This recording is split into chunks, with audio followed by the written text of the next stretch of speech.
Let's look back at the Spurs loss versus the Magic and discuss the Spurs McDermott move at the trade deadline. You are Locked On Spurs, your daily San Antonio Spurs podcast. Part of the Locked On Podcast Network, your team every day. Hey, this is Hot Rod. And I'm RC from the Cybertronic Spurs. And you're listening to Locked On Spurs with Jeff Garcia. Welcome back to Locked On Spurs, right here on the Locked On NBA Network. I'm your host, Jeff Garcia, Spurs writer for Ken's 5 San Antonio. Glad to have y'all back. TGIF, everybody. Yeah, weekend is here. Hope you get through your last work day of the week and get ready for some weekend fun. Hey, thanks for making Locked On Spurs your first listen each and every day. Free and available wherever you get podcasts. Google Play, iTunes, Spotify, the Ken's 5 Plus app, YouTube. We're all there. Pick a platform. Find us. You guys are the everydayers. Hey, what are we talking about? We're going to be looking back at last night's Spurs loss to the Magic. Look at some three takeaways, what stood out, or in this case, what didn't stand out. You know what I'm getting at in the Spurs loss. And then bringing our guest, Tom Petrini, a good friend, former colleague at Ken's 5. We're going to be discussing the Spurs move at the trade deadline. Doug McDermott. Give a little bit of a shout out to Jeremy Sochan at the Rising Stars game. And then Tom has a message to Spurs fans wondering what is his next step in his basketball / Spurs coverage. And that'll be coming up shortly. But about last night, Spurs lost again. Shocker, I know. 127-111 to the Magic. Spurs fall to 10-42. And that is another loss on the rodeo road trip. They are 0-2 on the rodeo road trip. So what happened last night versus the Magic? Well, let's look at some three takeaways of what doomed the Spurs to get another loss on the season. Let's start off with hot shooting from the Magic. Yeah, the Magic just could not miss throughout the game. Spurs defense at the paint, in the mid-range, at the break, above the break, at three-line, pick anywhere. The Magic were just on fire, and the Spurs were not slowing them down. The Magic connected on 59% of their shots for the game and connected on 59% from the three line for the game. They went 16 for 27. Spurs couldn't match that. That was the biggest difference right there. Spurs connected on 31% of their three shots, 11 for 35. And that's the first takeaway. Again, three-point shooting, or in this case, lack of, and not being able to defend the opposing player's three-point shot, pretty much doomed the Spurs. Now, takeaway number two, Devin Vassell. Now, credit Devin Vassell. He came out like gangbusters in the third quarter. I believe he scored 23 points in the third to rally the Spurs back from a nearly 20-plus point deficit. So he almost shouldered this team to at least make it interesting going into the fourth quarter. And he did. He and the Spurs cut the lead down to 10 points. But again, it just wasn't enough. Fire in that fourth period. In the fourth period was where the Spurs wheels came off. But about that third period, the Spurs actually beat the Magic in the third, 41-37. Again, Vassell with 23 points in the quarter, going 9 for 9 for the entire period. So takeaway number three was kudos Devin Vassell, at least cutting that lead down to something manageable heading into the fourth frame. Now, the fourth quarter, Magic again got hot. 61% from the field for Orlando in the final frame. Spurs 47%, and that was pretty much the big difference right there. Orlando was just hot shooting. They were bigger. They were the team that punched the Spurs in the mouth. As a matter of fact, Devin Vassell spoke about that post game, saying that that's one of the things that got into them early in the game was that Orlando hit them first, and they just wilted. They backed off. And he said that cannot continue moving forward. So you got that going for them, or at least in a negative way. They got blindsided to open the game. Third quarter rally, pretty much all of Devin Vassell, but hot shooting from Orlando. Yep. Poor shooting from the Spurs. And again, not rising to the occasion. Again, not playing 4 periods of basketball. All but spelled doom for the Spurs. So there you go, takeaways right there. Orlando hot shooting, Spurs poor perimeter defense, and kudos Devin Vassell. So yay, another game, another loss. 0-2 in the rodeo road trip. Up next, the Brooklyn Nets this Saturday. Coming up next is my former colleague at Ken's 5. He is Tom Patrini. We're going to be discussing the Spurs single move at the trade deadline, moving McDermott to Indiana. What does it mean? Were anybody really surprised the Spurs were quiet at the trade deadline? That's coming up next right here on Locked On Spurs. Hey, I want to talk about eBay Motors. Our partners at eBay Motors have teamed up with Locked On Fantasy Basketball host Josh Lloyd to bring you some of the best fantasy picks each week, all season long. Whether you're prepping for a daily draft or scouting the waiver wire, every week we're going to provide you the players that are guaranteed to fit on your roster. Let's see who Josh picked this week for this week's eBay's Guaranteed Fit Fantasy Picks of the Week. This week, Josh picked Ausar Thompson. The Pistons overhauled their roster, and we can only hope that Monty Williams will bump Ausar back into the larger role. That is who Josh picked for your fantasy pick of the week. Hey, look, Josh Lloyd from Locked On Fantasy Basketball is going to help you win your fantasy championship, and eBay Motors knows a championship team is about each player being the perfect fit. Same with your vehicle. Look, if you have a personal experience about buying a car from eBay, well, let us know and talk about it. Hey, what is your dream ride? You want to get your dream ride, but you still need parts for it? eBay Motors. You have a memory of a car you loved, and maybe you want to go find that car again, buy it, or you still have it, you want to give it a fixer up? Hey, go to eBay Motors. And what about the time you needed to get your car just fixed just to keep it going, just keep it running, or that cool upgrade? You want to think about eBay Motors. With over 122 million parts for your number one ride or die, you can make sure your ride stays running smoothly. Brake lights, they got it. Brake kits, they got it. LED headlights, they got it. Roof rack bumpers, yep, they got those too. Hey, whatever your baby needs, you want to go to eBay Motors. eBay Motors has it all. And with eBay's Guaranteed Fit, it's guaranteed to fit your ride the first time, every time, or your money back. Plus, at these prices, you're going to be burning rubber, not cash. So, yeah, go to eBay Motors right now. Keep your ride or die alive at ebaymotors.com. eBay Guaranteed Fit is only available to U.S. customers. Eligible items only. Exclusions apply.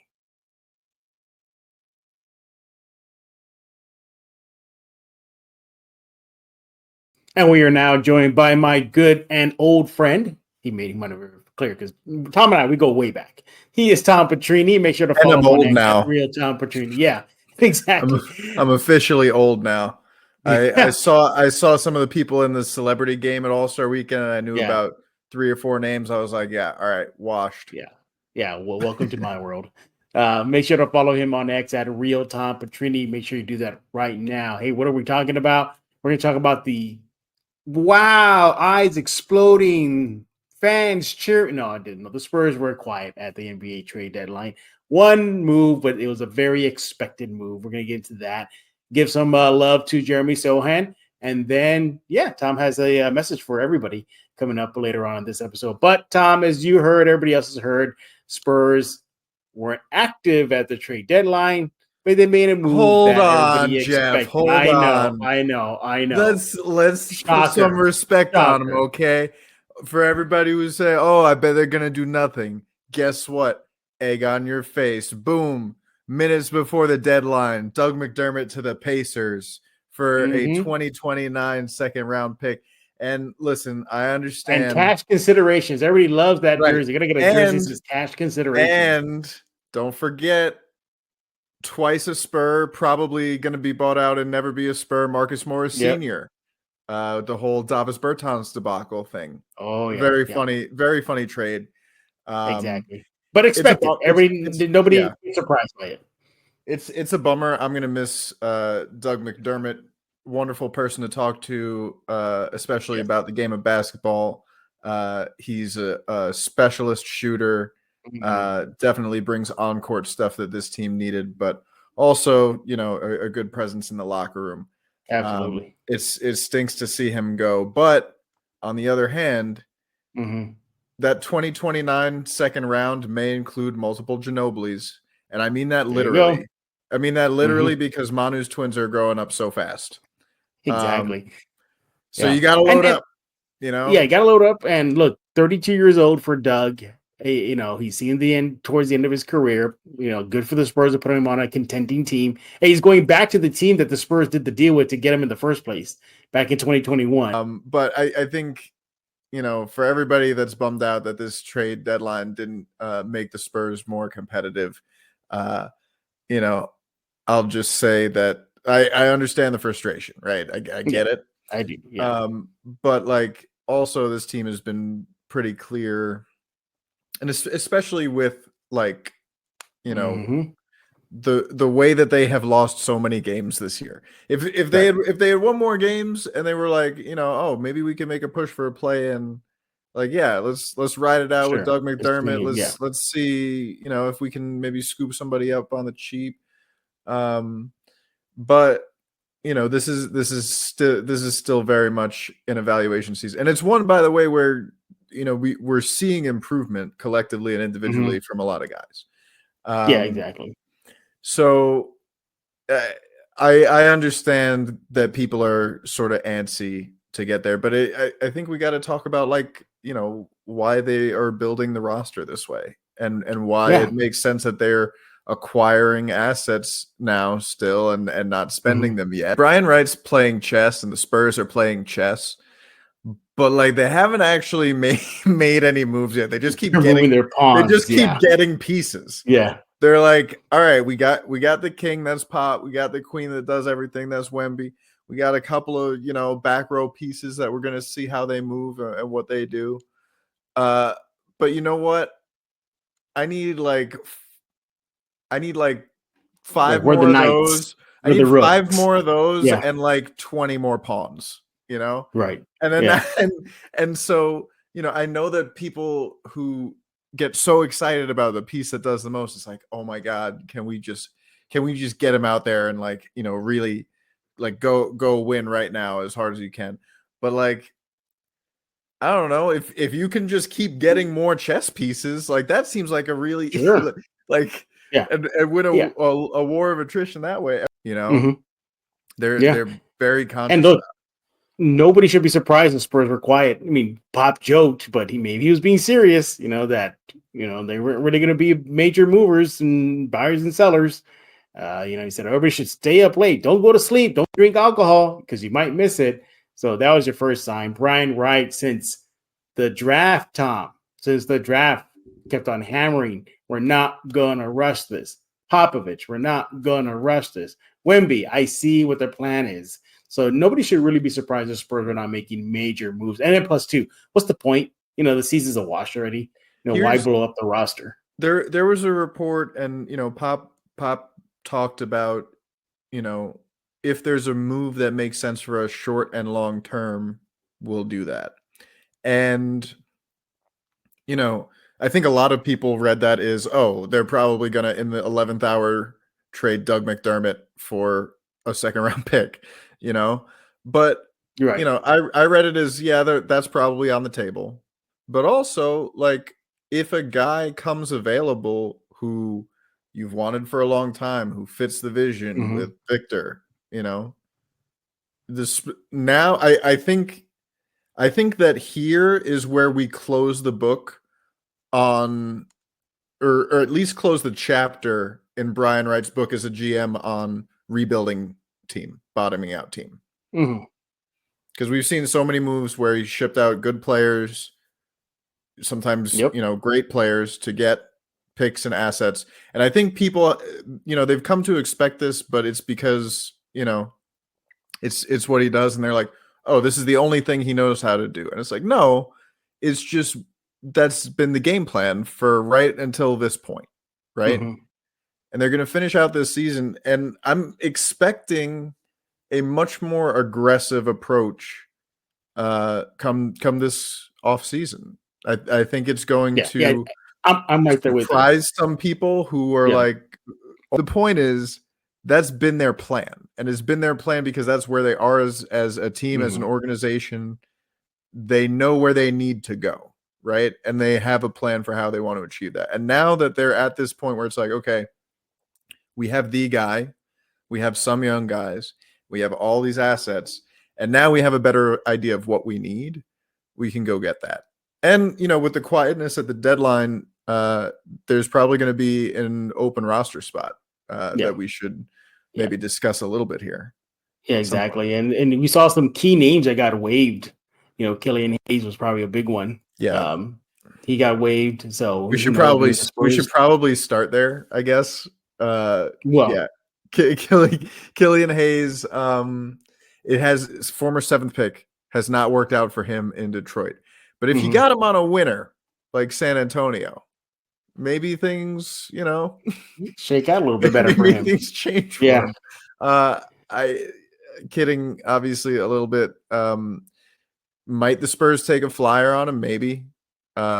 If you're just evaluating stuff for the rest of I think they probably would rather see more of Blake Wesley and use those minutes for that. I actually see that freed up space given to Sissoko. I think they bring him up and give him those minutes because he's been doing a bang-up job with Austin. But I think he stays on the 2-way and the roster spot might go to Barlow, right? Yeah. I think it'll work out like that. Yeah. That would make a lot of sense, especially as Zach Collins has continued to have sort of a down year. I know he's probably got to be, as frustrated about it as anybody. Every time we're at shoot around last year, he was the last one there working on that 3-point shot. And between that not falling and the defense, he's been kind of a minus out there for this team on a second unit that has struggled really. To survive the non-Victor minutes. So John Barlow getting a full-time spot, I think makes a lot of sense here. If they don't go out and get some other names on the buyout market, I mean, Spencer Dinwiddie would be cool, but he's going to go to a contender. Kyle Lowry will be cool, but I think he's going to go to a contender. And so, it's an interesting buyout market. And again, we're assuming that Marcus Morris Sr. Gets bought out or waived and once again is a Spur in name for a day. I low-key wanted to not happen. And be like, come back. He should have been here to begin with. He walks into practice and just gives Pop the sup nod. Oh, yeah. You want to see unprofessional? Yeah. Let's party. That would be really fun. If he's really I told you I was going to sign just now. I think he'll have a buyout market as well. But I do, yeah. But that would be really funny. You're mentioning Doug. One of the better 3-point shooters on the roster. What about close to like 45, 46%. Spurs desperately need that type of threat from the perimeter. Well, that's gone. But hey, I mean, this is another signal too, Tom, and to everybody listening. They're not out of the rebuild yet. Not even close. It's going to be a while, and this more draft asset collection that Brian Wright did on trade deadline day should tell you that, you have to have your patience is going to have to be a little stronger, Spurs fans. But I'm interested to see what they do with the buyout market. That's where I think the Spurs will probably, make a quote unquote big move before the offseason begins. And it might again just be a small expected move like Barlow, but they're going to do something. Just really quickly, 1 second. It's not an arm's reach. I meant to get it before we started. Let's see what Tom has cooking up there. I was cleaning out my office today, and I found this from one of the recent Fiesta nights before the news dropped, and it just seemed fitting. I'm gonna try to get my best Sarah McLachlan voice. Look at that. Hold on. I will remember you. Was that close? Was that good? Not even close. Will you remember me? That's a little closer. You're getting better. I had now to get into it. Now it's the flashes of puppies and getting adopted across the screen right now. Yeah, we'll miss you, Doug. I genuinely will miss Doug McDermott a lot on the court and off. Great guy. Best of luck to him and in all your future endeavors. And probably get some threes up in Indiana. They like shooting. Oh, for sure. Oh, yeah. Hey, but Spurs were able to give him a big round of applause. March 3rd is when the Pacers come to San Antonio. So, that'll be sick. So, he'll probably get his tribute video, all that good stuff. Yeah, he's going to get it going. And personally, Locked On Spurs will miss him because he would actually come on Locked On Spurs. So he was cool. Told me his favorite cartoon character, and shocker, was Doug. Doug from Nickelodeon. Yeah, no, that makes sense. That makes sense, yeah. Yeah, but that's why mine is SpongeBob, actually. I go by my middle name, Thomas. First name, SpongeBob. Okay. See, I learned something new about you, Tom. I didn't know that, like the SpongeBob thing. Like I should have picked that up. Person. Yeah, I should have picked that up. Hey, when we get back, We're going to give a little love to Jeremy Sochan. Got himself, more than deserved, but hey, he's in the Rising Stars game. We're going to be discussing that. And then Tom has a message for everybody right here on Locked On Spurs.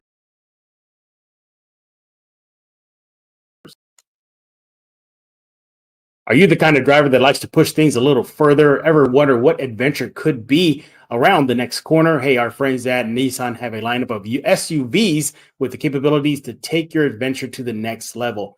They got the 2024 Nissan Rogue. It's perfect for city drives, great escapes. They have the class exclusive Google that's built in, so you're always updating your assistant to call on for most anything, whether it's a secretary, home, whatever, you have that in there for you. Gone are the days of connecting your phone. Google Assistant, Google Maps, Google Play Store. They're there. They're built right into the 12.3-inch HD touchscreen infotainment system. The 2024 Rogue is the perfect midsize crossover for your next adventure. Hey, they also have the 2024 Nissan Pathfinder. It has room up to 8 and expansive cargo capacity, advanced available 4x4 capability, and with 284 horsepower and up to 6,000 pounds of towing. When adventure calls, the Pathfinder is there to answer. Take the Nissan Rogue, the Nissan Pathfinder, or Nissan Armada and go find your next adventure. Shop NissanUSA.com.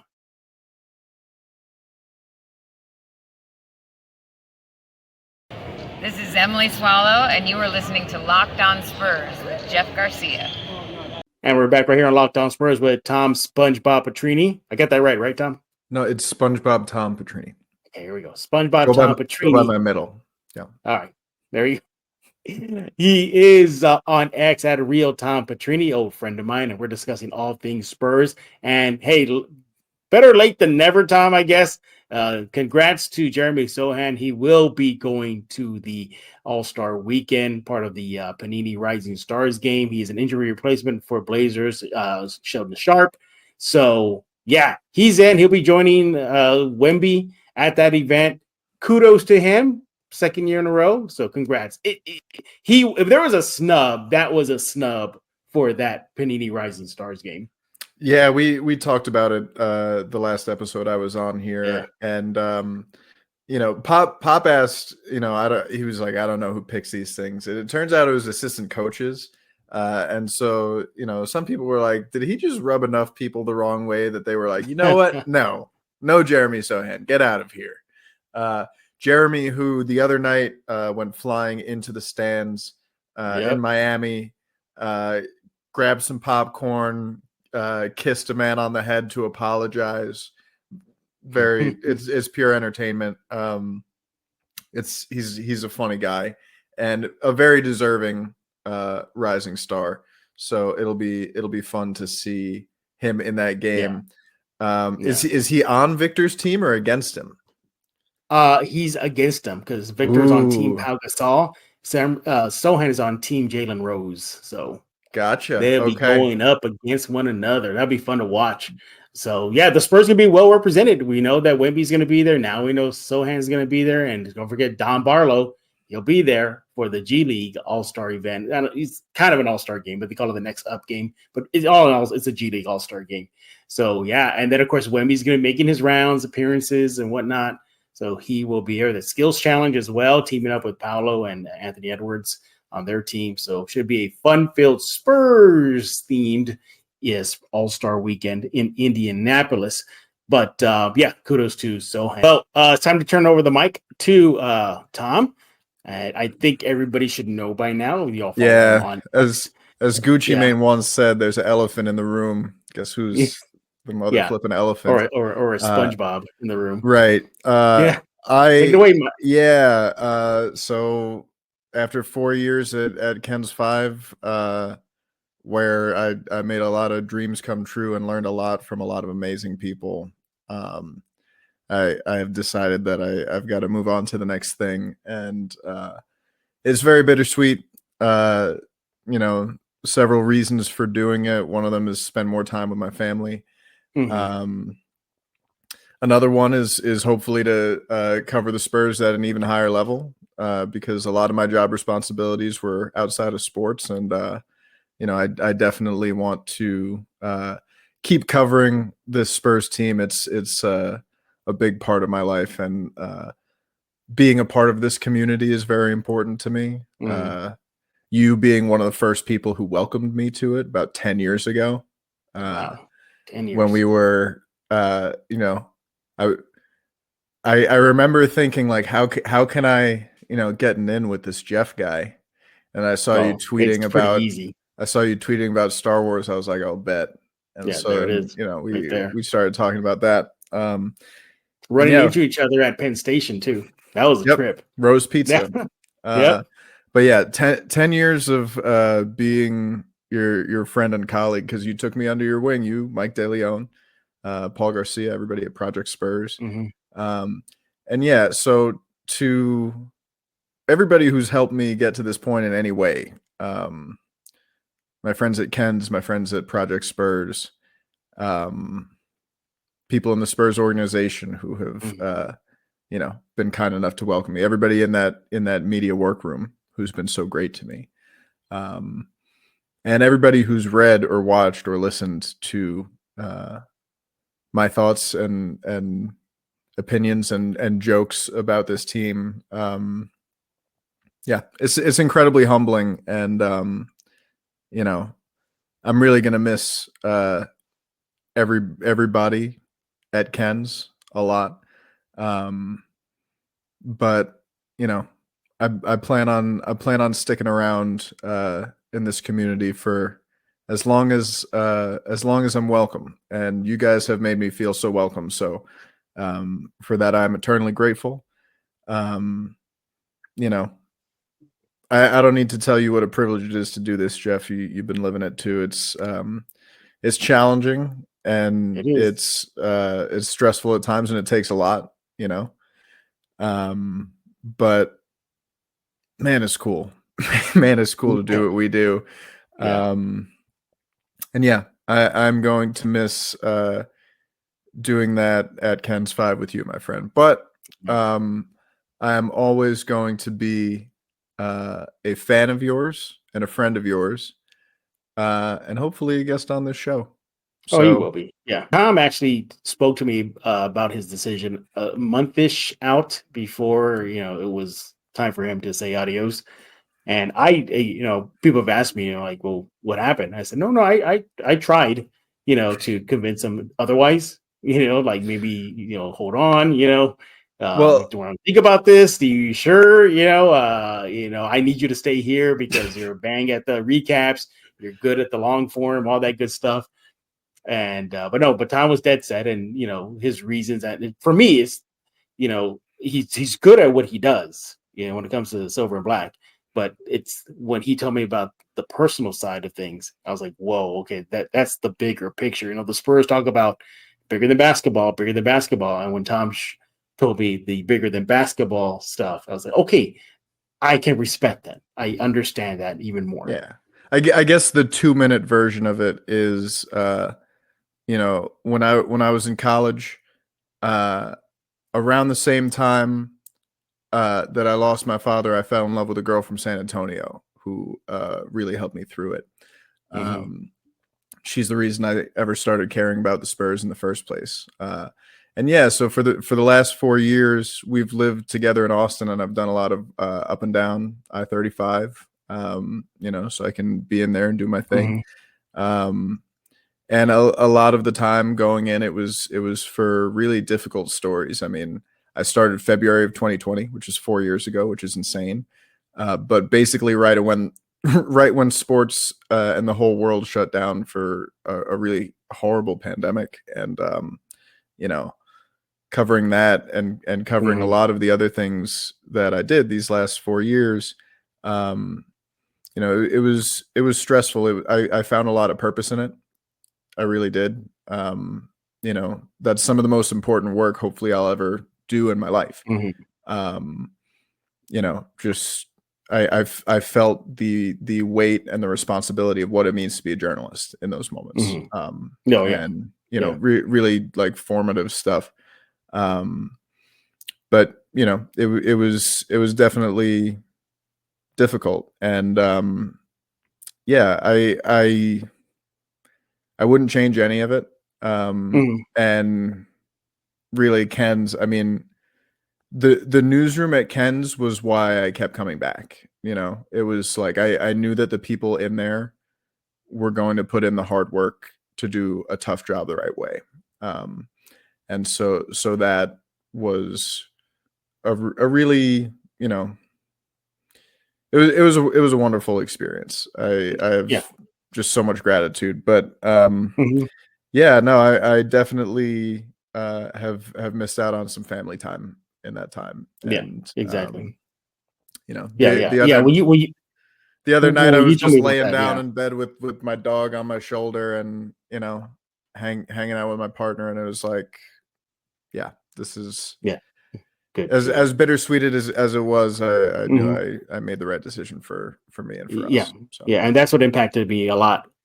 First of all, that Tom came to me to talk about it first. I was like, whoa, you know, he didn't have to, but he did. And you know, and it was also professional. It was also a professional thing too, because he was preparing me for what might happen and what is starting to happen now that he's gone. So I will say, you know, I never wanted to leave anybody at Ken's in a bad situation by me leaving, you know, at a bad time or whatever. But I do know that Spurs coverage is in great hands with you, with Casey, with Nate, with Vinny, with the Eggs, with everybody over there. You know, it's a great squad.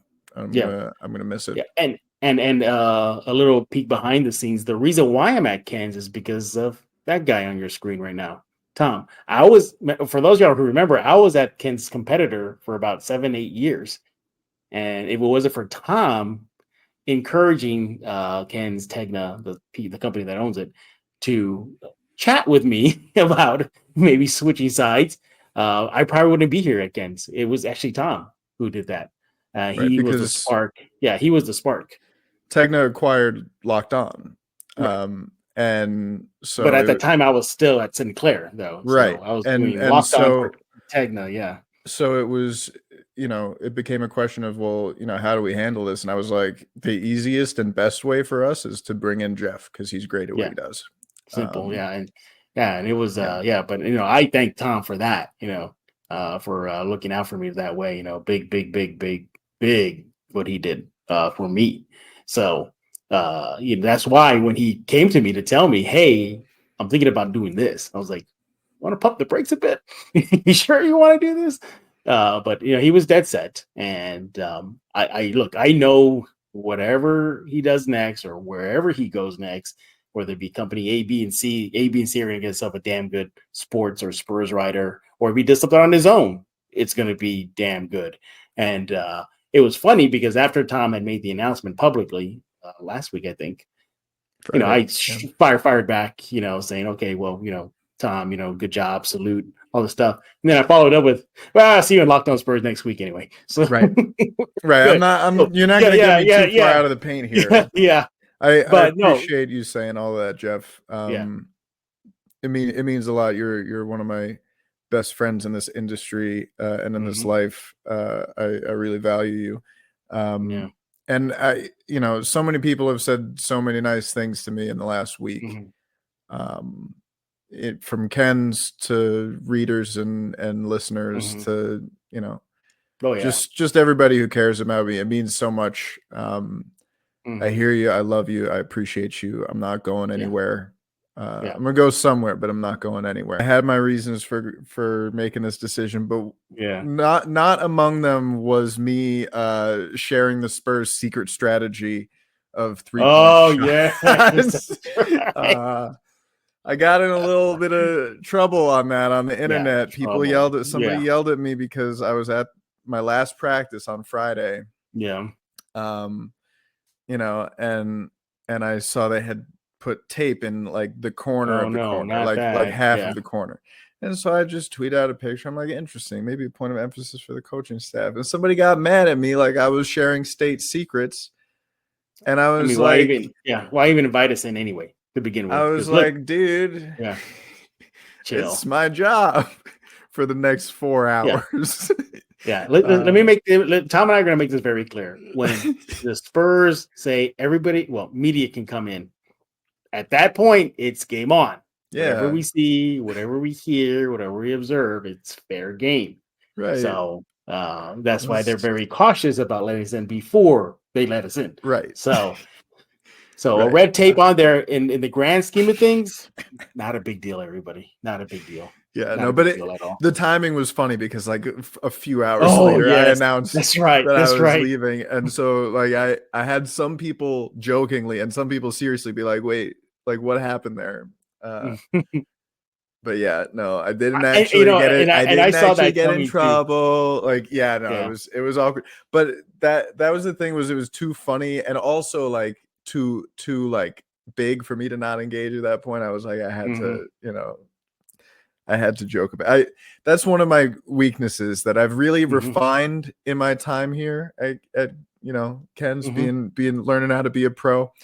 But I still can't resist a good joke sometimes. And I know. but I'm just much more careful about it now. You're definitely letting out state secrets now. Watch out, everybody.